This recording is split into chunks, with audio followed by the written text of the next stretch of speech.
ఏదేమైనా కూడా వెంకటరెడ్డిని ఈటల రాజేందర్ అన్న ఇంటికి రానియొద్దని చెప్పి కొంతమంది కంకణం కట్టుకొని పనిచేస్తున్నారు. వాస్తవంగా ఏది ఏమైనా ఈటల రాజేందర్ దగ్గర నుంచి జరిపే శక్తి ఎవరి దగ్గర లేదు. రామిడి వెంకటరెడ్డిని ప్రయత్నాలు అయితే జరుగుతున్నాయి, ప్రయత్నాలు మస్తు జరుగుతాయి, రోజు జరుగుతాయి ప్రయత్నాలు. నేను ఇంతకుముందు చెప్పిన వార్డు మెంబర్, గల్లీ లీడర్ కూడా ప్రయత్నాలు చేస్తారు. అట్లాంటి లీడర్, పెద్ద పెద్ద లీడర్లు అనుకొని చేస్తారు నా మీద ప్రయోగాలు. నేనేమంటున్నా, ఈ వాళ్ళకు ఎవరైతే ఈ ప్రయత్నం చేస్తారు కదా, ఈ జన్మకు కాదు వచ్చే జన్మకు కూడా అవ్వదు.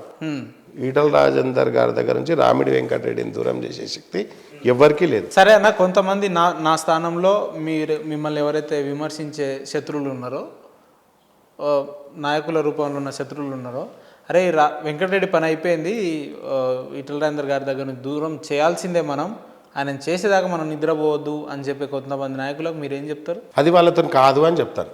వాళ్ళతోని కాదు. కాన్ఫిడెన్స్ ఎట్లా చెప్తున్నారు? చెప్తా నేను చెప్తా. నేను ప్రతి విషయం ఈటల రాజేందర్ గారు అన్న దగ్గరికి ప్రతి విషయంలో పోను. నాకు నేనేమన్నా ఆ పని చేయి ఈ పని చేయని పోను. నేను ఎప్పుడు ఈటల రాజేందర్ గారి దగ్గరికి, నా దగ్గర దమ్ముంది, సత్తా ఉంది. నేను నా పని ఏదో బయట చేసుకుంటా. నేను అన్న పేరు మీదనే చేసుకుంటా. మంచోళ్ళని ఏదో పనులు ఉంటే తీసుకుపోతా, చేపించుకుంటా, పోస్తా, అంతవరకే. కానీ ఆన్ మీద ఈయన మీద ఆడిట్లా ఈడిట్లా అని అన్నకు చెప్పే అంత చిల్లర రాజకీయం నేను చెయ్యా. అన్నకు కూడా తెలుసు ఒకళ్ళ పేరు ఎత్తాడు ఈయన అని. చిల్లర రాజకీయాలు నా దగ్గర లేవు. చివరగా వెంకటన్న, సరే విమర్శలు అనేవి అన్ని నాయకుల దగ్గర ఉంటుంది, మీ మీద కూడా ఉండొచ్చు, నేను కాదనట్లేను. కానీ ఇన్నేళ్ల మీ రాజకీయ జీవితంలో ఎన్నడన్నా ఈటల రాజేందర్ గారు మిమ్మల్ని తప్పుపట్టిన సందర్భాలు ఉన్నాయా? ఎప్పుడు లేవు. ఒకవేళ విమర్శలు వచ్చినా మిమ్మల్ని అడుగుతారు? అసలు నేను ఆ ఛాన్స్ ఇవ్వలే ఈటల రాజేందర్ గారికి. ఆ ఛాన్సే ఇయ్యాను, ఇప్పుడు కాదు, ఇంకా ముందుకు కూడా ఎప్పుడు ఇయ్యాను. నేను ముందుకు కూడా అంటే మిమ్మల్ని అంత బాగా నమ్ముతారు అన్నట్టు. నమ్ముతారు అంది. నేను ఆ విషయంలో ఆయన దగ్గరికి ఏ విషయంలో కూడా నేను చేయాలనుకుంటున్నాను అనుకోండి, నేను అన్నను అడిగి చేయను, నా సొంతంగా చేస్తా. అన్నకు తెలుసు వెంకటరెడ్డి చేస్తే తప్పు చేయడానికి. ఏ ఒక్క తప్పు ఇప్పటివరకు ఆయన పేరు వాడి ఎక్కడ డబ్బులు వసూలు చేయడం కానీ, దందాలు చేయడం కానీ, రియల్ ఎస్టేట్ వాళ్ళని బెదిరించడం కానీ, పైసలు వసూలు చేయడం కానీ అట్లా చేయలేదా మీరు? అట్లాంటివి అసలు సమస్యనే ఉండదు. చేయలేదా? అస్సలు సమస్య చేసినట్టు నేను నిరూపించాలా? నిరూపిస్తే గిట ఈటల రాజేందర్ గేట్ దగ్గర కూడా పోను. రామిడి వెంకటరెడ్డి గారు ఈటల రాజేందర్ గారి పేరు వాడి ఇప్పటికీ కోటాను కోట్లు డబ్బులు సంపాదించుకున్నాడు. ఈటల రాజేందర్ దగ్గరనే లేవు, కోటాది పొడగొట్టుకున్నాడు. నేనేం సంపాదిస్తా? ఆయన పేరు చెప్పి ఎలక్షన్లలో గిట్ట తిన్నోళ్ళు ఉండొచ్చు, కానీ గెలిచి ఆయన ఎలక్షన్లల్లో ఆయన పైసలు తిన్నోళ్ళు ఉండొచ్చు, కానీ ఆయన పేరు చెప్పి నేనైతే నేను ఒకటి చెప్తాను, నేను ఎలక్షన్లోనే ఇంత మాట్లాడుతున్నారు కదా, ఎలక్షన్ లో రూపాయి తీసుకోలేదా మీరు? తీసుకోలేదా? ప్రతి సంవత్సరం అయ్యప్ప మాల వేసుకుంటా నేను. ప్రతి సంవత్సరం ఒక ఎంపీ ఎలక్షన్లో వేసుకోలే, ఎలక్షన్ ఉందని. మళ్ళీ ఇప్పుడు 6th వేసుకుంటున్నా. అయ్యప్ప గుడిలో పోయి ప్రమాణం చేసుకుంటా. ఈటల రాజేందర్ గారి దగ్గర ఎలక్షన్లో నేను రూపాయి తీసుకుంటే అయ్యప్ప గుడిలో పోయి ప్రమాణం చేస్తాను నేను నల్ల బట్టలతో.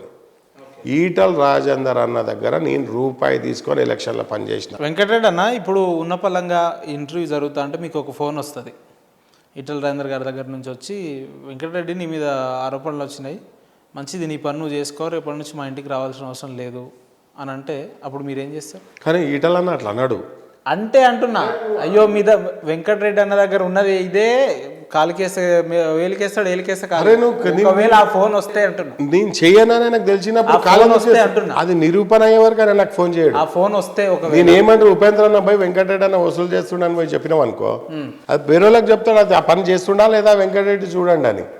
చూసినాకనే దాన్ని అప్పుడు అంటాడు వెంకటరెడ్డి. ఒకవేళ ఆ రకంగా రావన్నా, ఎందుకు వస్తాయి? నేను ఓపెన్ మైండ్ మనిషిని. నేను ముక్కు ఫేస్ టు ఫేస్ అన్నతోనే ఫేస్ టు ఫేస్ మాట్లాడతా. నేను వెనక ఏదున్నా ఫేస్ టు ఫేస్ మాట్లాడతా. నేను అన్నతో అన్న నీ ఆత్మని నేను అన్నా, ఇప్పుడు అదే అన్నకు నేను అన్నా నీ ఆత్మని నేను అన్నా. ఇప్పుడు అదే మీ కొంప ముంచుతుంది అంటున్నా. పోతే పోనీ అంట, కానీ ఆయనకైతే అయ్యేదేముంది అన్న.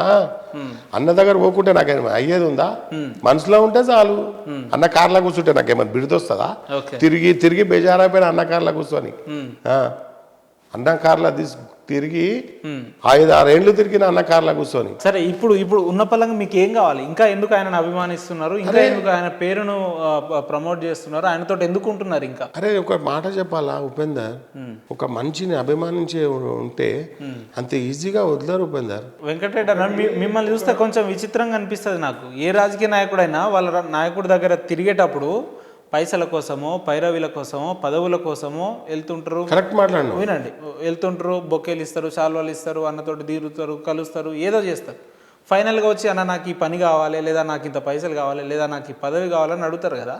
ఇన్నేళ్ల నుంచి ఉన్నారు మీరు ఈటెల రాజేందర్ గారి దగ్గర. ఇప్పటి వరకు మీరు ఏ ఒక్క పదవి అడగలేదు, ఏ ఒక్క పైసా తీసుకోలేదని చెప్తున్నారు, ఏ ఒక్క పైరవి చేసుకోలేదని చెప్తున్నారు. మరి ఇప్పుడు కూడా చెప్తున్నా, ఈ రోజు వరకు, ఈ నిమిషం వరకు, ఉపేందర్తో మాట్లాడేంత వరకు నేను ఏ రోజు ఈ పదవి ఇయ్యి అన్నా అని అడగలేదు.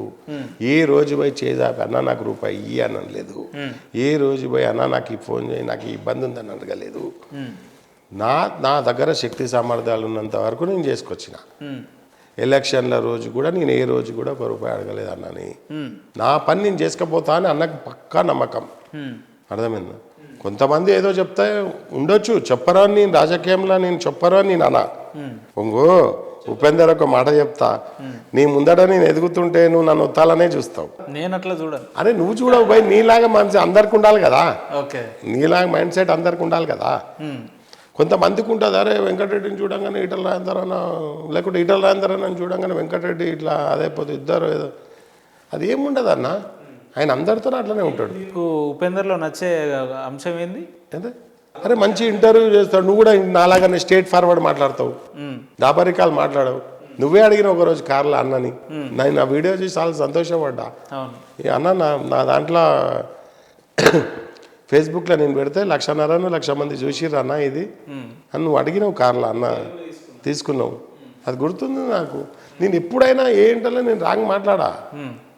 మళ్ళీ అన్ననెవరు అని అంటే గిట్ట నేను భరించేంత స్థాయి కూడా నా దగ్గర లేదు.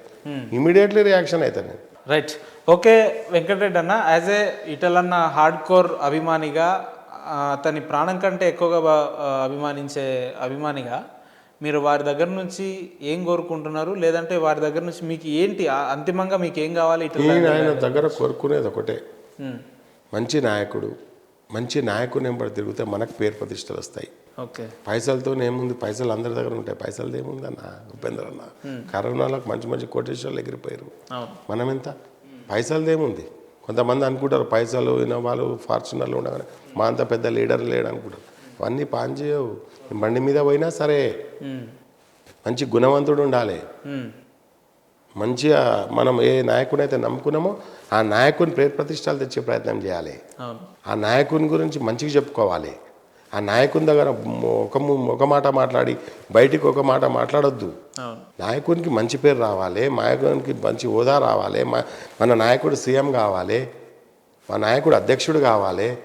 నేను కోరుకున్నదన్నా, నేను కోరుకున్నా. మా ఈటలన్నకి ఎంపీ రావాలని కోరుకున్నా, టోర్నమెంట్లు పెట్టినా. మా అన్న మంచిగా ఉండాలని కోరుకున్నా, ఎంపీ కావాలని కోరుకున్నా, మెజార్టీ రావాలని. ప్రూఫ్లు ఉన్నాయి దానికి. భవిష్యత్తులో ఏమేం కావాలి? సీఎం కావాలని కోరుకుంటున్నా.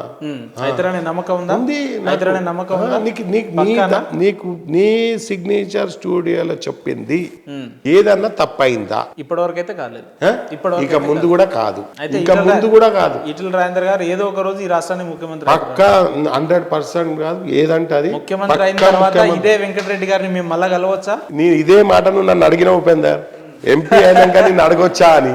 ఎంపీ అయినాక నీ దగ్గర వచ్చి కూర్చున్నా నీ ముందట. నేను 5,08,000 ఎంపీలలో హైయెస్ట్ మెజార్టీ ఎంపీ గెలిపించుకొని వచ్చి నీ ముందు 1 year తర్వాత కూర్చున్నా. ఇదే రోజు నీకు గుర్తుందో లేదో, 2 November మేము కేసీఆర్ ముఖం మీద రాజీనామా చేసి ఇదే 2 November రోజు మేము ఈటెల రాజేందర్ గారు 25,000 మెజార్టీతో హుజరాబాద్ ఫస్ట్ ఎలక్షన్ బీజేపీ మీద గెలిచిన రోజు ఈ రోజు. సో అదే రిపీట్ అవ్వబోతుందని మీకైతే పూర్తి విశ్వాసం? 100% ఈటెల రాజేందర్ గారు అధ్యక్షుడు అవుతారు, సీఎం అవుతాడు. ప్రజలు, తెలంగాణ ప్రజలు ఈటెల రాజేందర్ని మంచిగా గుర్తిస్తారు. ఆయన మంచి నాయకుడు.